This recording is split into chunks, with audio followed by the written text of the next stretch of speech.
Сәлеметсіздер ме, балалар? Қазір бізде қазақ тілі сабағы. Қазақ тілі сабағын өткен сабақты еске түсіруден бастайық. Сонымен біз өткен сабақта сын есім туралы өттік. Сонымен сын есім дегеніміз не?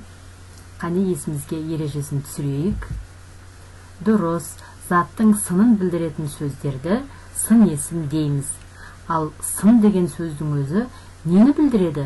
Ол кез келген заттың түрін, түсін, сапасын, көлемін, пішінін білдіретін сөздер. Ал сын есімдерге қандай сұрақ қойылатынын сендер бұрыннан да білесіңдер. Дұрыс, қандай, қай деген сұрақтар қойылады. Ал сын есімнің түрлерін атап көріңдерші естеріңе түсіріп. Яғни сын есім дара сын есім, күрделі сын есім, мәндес және қарсы мәнді сын есім болып бөлінеді. Міне балалар, біз өткен сабағымызда сын есім туралы өткеніміздің барлығында есімізге түсіріп алдық.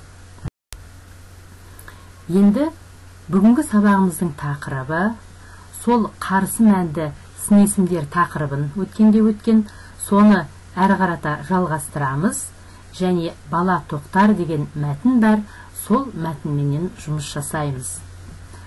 Бұл сабақтан сол оқыған мәтінге қатысты қосымша ақпаратты дереккөздерден таба білесіңдер және қарсы мәнді сын есімдерді ажыратып, соны үйренеміз.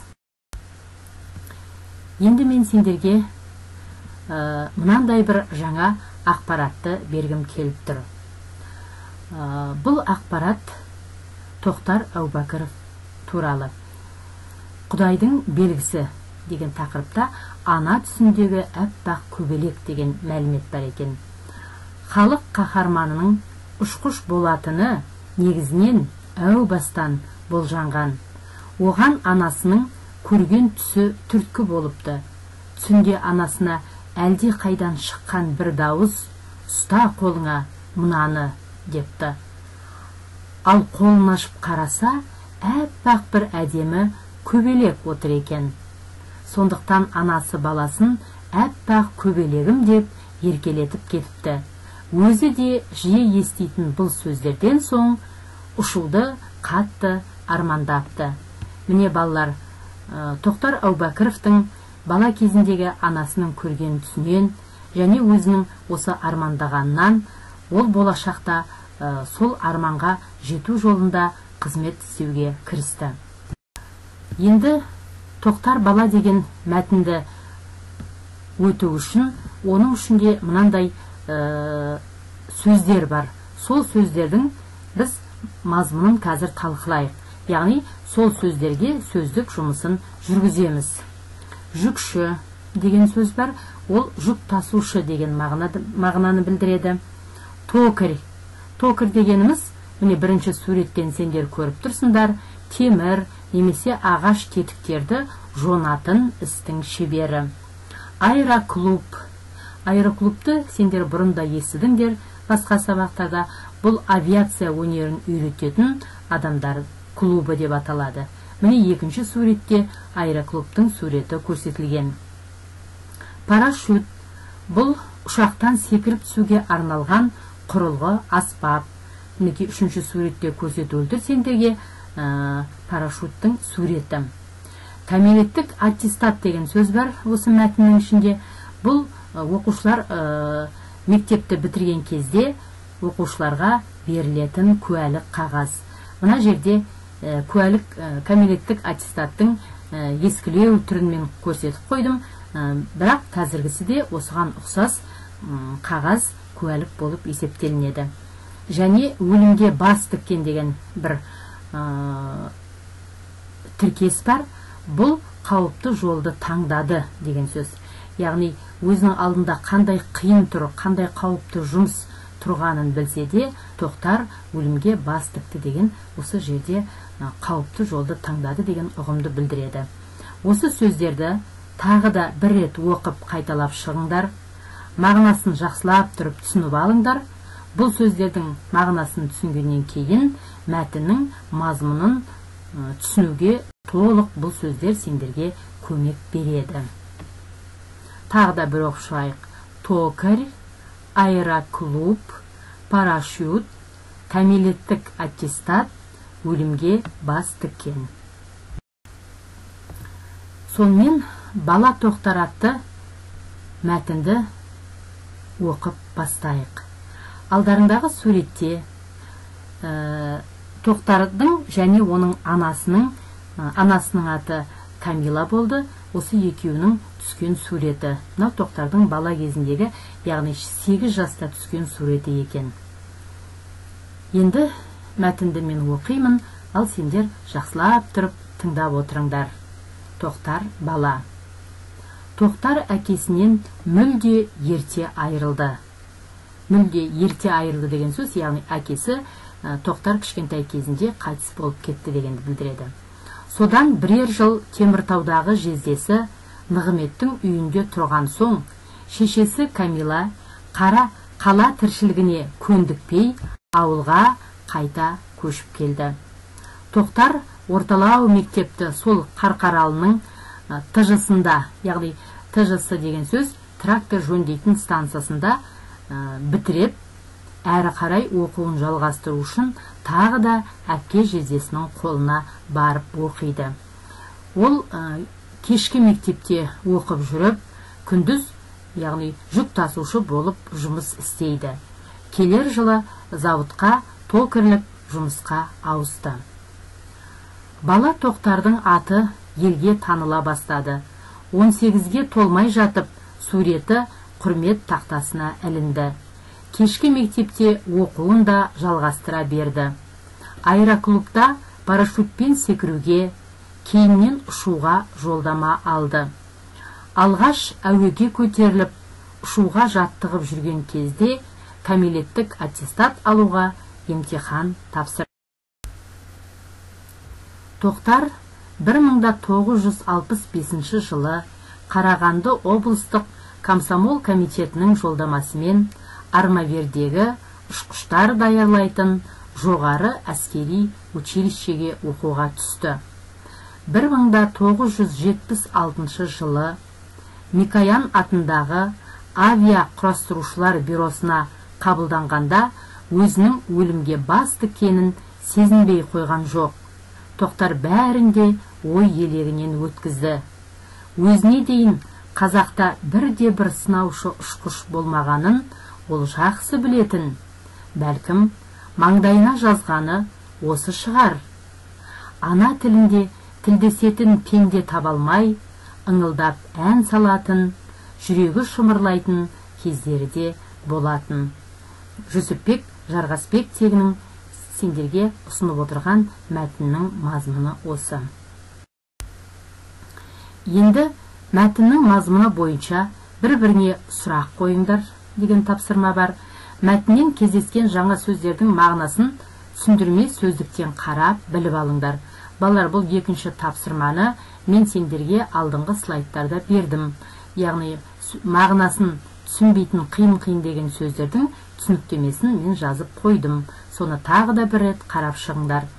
Және Тоқтар Әубәкіров туралы мәтінде айтылмаған ақпараттарды қосымша дереккөздерден өздерің тауып аласыңдар.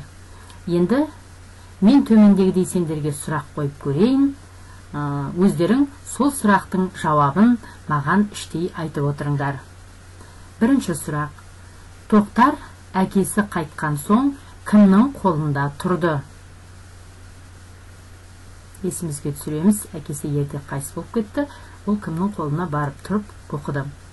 Кешкі мектепте оқып жүріп, қандай жұмыс жасады? Неше жасында құрмет тақтасына ілінді? Ол қай клубта жаттықты? Армавирдегі училищеге қашан түсті?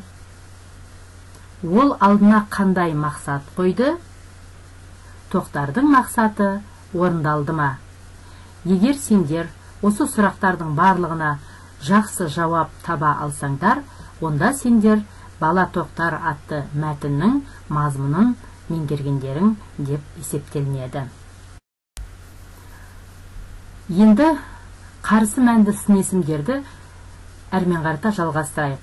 Сонымен қарсы деген сөзді білесіңдер, яғни қарсы мәнді деген сөз мағынасы бір-біріне қарама қарсы сөздер. Ал соның ішінде сын есімдер. Осы мағынасы бір-біріне қарсы сын есімдерді қарсы мәнді сын есімдер деп атайды екенбіз.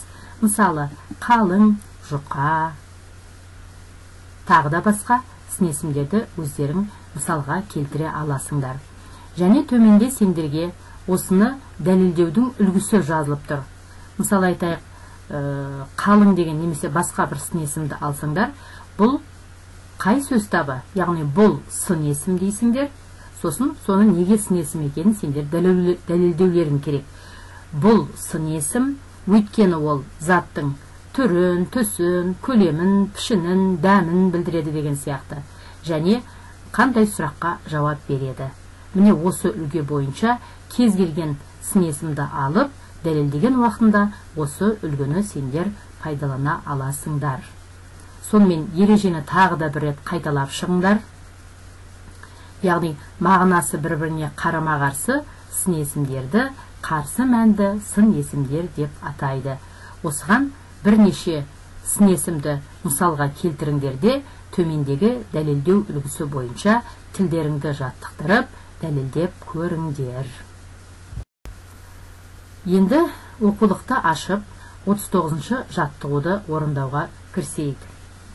Бұл жерде, яғни көп нүктенің орнына біз қандай мағынасы қарама-қарсы қарсы мәнді сын есімдерді қоюымыз керек.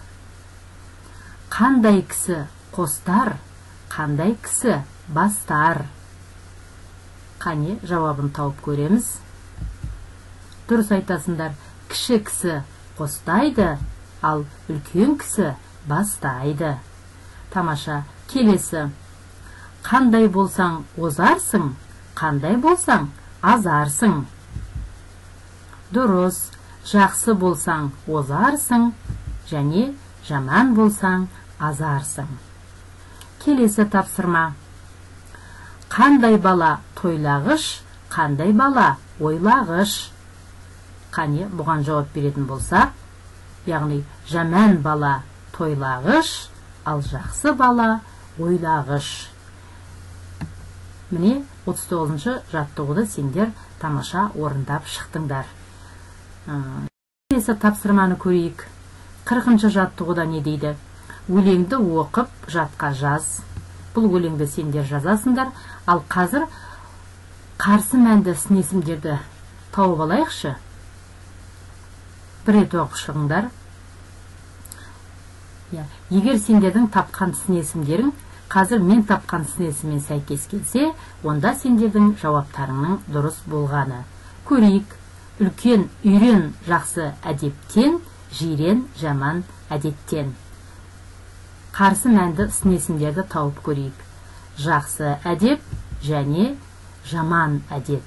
Яғни бұл екеуі қандай деген сұраққа жауап беретін қарсы мәнді сын есімдер. Тамаша, бұл жаттығуды да сендер өте жақсы орындап шықтыңдар. Берілген сын есімдерді қатыстырып сөйлем құраңдар. Мейірімді, инабатты, жуас деген сын есімдерді қатыстырып сөйлем құрайық. Ал қане бастаймыз?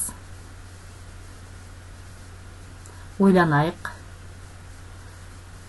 Бірінші сөйлем. Марат отбасындағы мейірімді баланың бірі. Марат отбасындағы қандай баланың бірі? Мейірімді. Яғни мейірімді деген сөз сын есім. Тамаша. Келесі. Біздің сыныпта инабатты қыздар өте көп. Біздің сыныпта қандай қыздар өте көп? Инабатты қыздар. Тамаша. Жуас қой жүндеуге жақсы. Қандай қой жүндеуге жақсы? Жуас. Олай болса осы мейірімді, инабатты, жуас деген сын есімдер, біз осы үш сын есімді қатыстырып, үш сөйлем құрастырдық.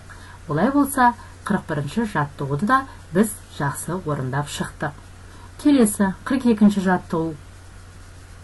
Берілген сөздердің сын есім екенін дәлелдеп, оларға қарсы мәнді сын есімдерді тауып көр дейді. Ірі, ұсақ, дұрыс, жұқа, қалың, дұрыс, және құрғақ, ылғал. Тамаша, өте жақсы. Бұл жаттығуды да сендер жақсы орындап шықтыңдар. Келесі. Мақал мәтелдің қатесін түсеп жаз. Үлкен кісі қостар, кіші кісі бастар. Бұны біз жаңа өтіп кеттік. Мұна жаттығуларды да біз өтіп кеттік жаңа. Дұрыс. Тағы да бір тексеріп шығыңдар. Енді келесі 43-ші жаттығуға көшейік. Мағынасы жуық сын есімдерді бір бөлек, ал қарсы мәнді сын есімдерді бір бөлек топтастырыңдар. Қане, ойлануға азғантай ғана сендерге уақыт берейін. Топтастырып көріңдер екі-екіден. Сосын мен сендерге дәлелдемесін қазір ұсынамын. Олай болса, ізетті ибалы, момын жуас, сұлу көрікті, қарт кәрі. Бұл сөздер, балалар, қандай сын есімдер? Мағынасы жуық сын есімдер. Тамаша. Келесі. Кең, тар, аласа, биік, лай, тұнық, ауыр, жеңіл. Бұл сын есімдер қарсы мәнді сын есімдер. Тамаша, өте жақсы. Егер түсінбеген сұрақтарың болса, сонымен біз бүгінгі сабақта не үйрендік, не білдік? Яғни, сын есімдер тақырыбын тағы да қайталадық. Сын есім дегеніміз не? Сын есімдер қандай сұрақтарға жауап береді? Сын есімдердің қандай түрлері болады? Соның ішінде біз бүгін қарсы мәнді сын есімдерді ажырата білуді үйрендік. Енді сабағымызды аяқтамас бұрын мен сендерге тест жібердім. Сол классрумда берілген тестті орындап, маған классрум арқылы қайтадан салып жібересіңдер. Егер басқа сұрақтарың болмаса, сабақ аяқталды. Сау, сәлемет болыңдар.